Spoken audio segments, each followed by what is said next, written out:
Hello everyone, and we are going to be looking at Disturbance 1 in the Atlantic and to see if it will become Tropical Storm Josephine in the upcoming days. Before we could get into the video, if you are new, be sure to subscribe to the channel with notifications so you won't miss a single upload or live stream. Right now we are currently looking at all disturbances in the Atlantic. As you can see, we have Disturbance 1, a 10% chance of a cyclone formation in 5 days as of 2 p.m. Eastern Daylight Time, Friday, August 7th, 2020. A tropical wave located 700 miles west-southwest of the Cabo Verde Islands is currently accompanied by minimal shower activity. Slow development of the system is possible during the next couple of days as it moves slowly westward. After that time, environmental conditions are expected to become less conducive for development. It does have that formation chance through 48 hours of a low 10%, and the chance through 5 days is also a low 10% chance. So a very low chance of this developing, but definitely could increase in the upcoming days. Now, the GFS model isn't really showing anything to form and impact the U.S., but as you can see, we have that low pressure right where that disturbance is. Let's move on throughout the next couple of days, and let's see this really develop. You're starting to already get around 50 to 64 knot winds with this, so definitely will be developing quickly. By August 14th, you're up to around 58 knots of those winds. That really weakens by the time, and that'll be around a hurricane strength. So this definitely could become Josephine very soon here, in the next, at least in the next week or so here. But yeah, that definitely does have a pretty good chance of developing. The CMC model does show that developing, like you're seeing now. The GFS isn't really showing anything. Let's look at that same disturbance here in the Atlantic. As you can see, another tropical wave comes off there. It will be a tropical storm by then, or really not will be a tropical storm. Isn't really that organized, but there's definitely some tropical storm force winds within that. And that goes off, and then it weakens back down to a low pressure, and then it pretty much weakens to nothing. Let's move on here, and it's the GFS. Like I said, it's not really showing anything except that low pressure here. That does have a very small chance of developing into a tropical storm, but it won't be that organized. As you can see, those winds are very broad, as you're seeing there.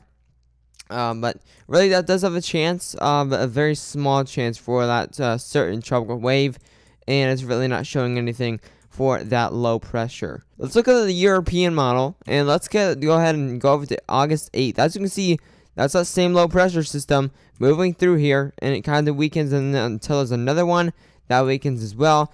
Really isn't showing anything, but it does only go over to August 13th. So let's go ahead and look at the other models for this disturbance.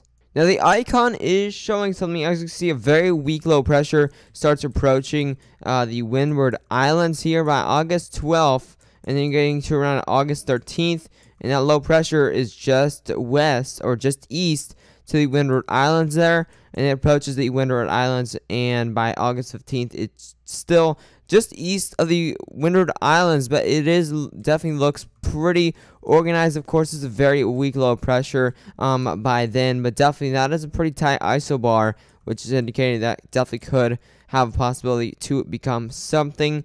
But really doesn't go, the icon model doesn't really go that too far. Only goes over to August 15th. So in the upcoming week, we can get a better view of the tropical system. This is pretty much just an early look of what this tropical system really can do. It's really way too far out to predict anything of where this is going to go. Now, the NavGem model, as you can see that low pressure right there, it moves towards the Windward Islands here, and it's just kind of that northeastern or still east of the Windward Islands. It pretty much weakens all the way down, and you can't really see it anymore since it did enter maybe some more higher wind shear and some more drier air. So that's probably what it weakened there. There's also another tropical wave just going off the coast of Africa. does look a little more north does look a little too north than normal, so it looks like that one might go out to sea instead of kind of go down here and get into some more warmer waters, and then up there most likely will go out to sea since it is a little more north. There's that high pressure right in there, and then it will most likely kind of go out to sea kind of that way. Let's look at sea surface temperatures anomalies, alright? Let's go ahead and look at that La Nina right here.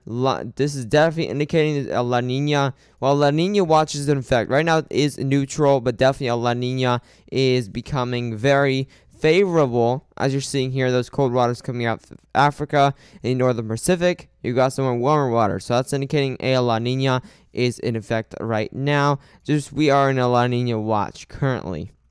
You can also see some more warmer waters over here in the Gulf, and maybe some cooler waters on over here on the western coast of Africa. So might be less favorable until those waters do get a bit warmer over there.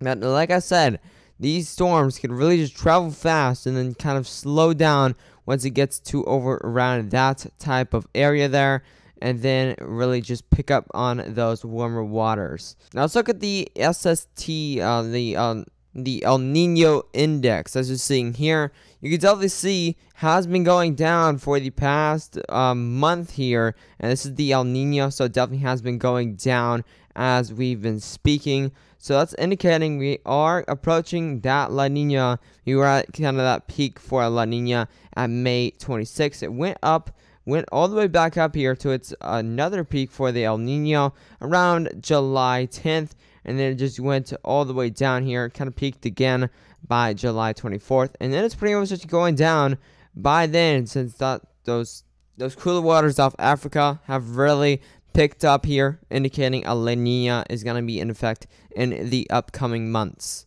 If you did enjoy the video, be sure to subscribe to the channel if you are new, and make sure to share this video with any friends or family that may be affected by this tropical disturbance. Anyways, stay safe.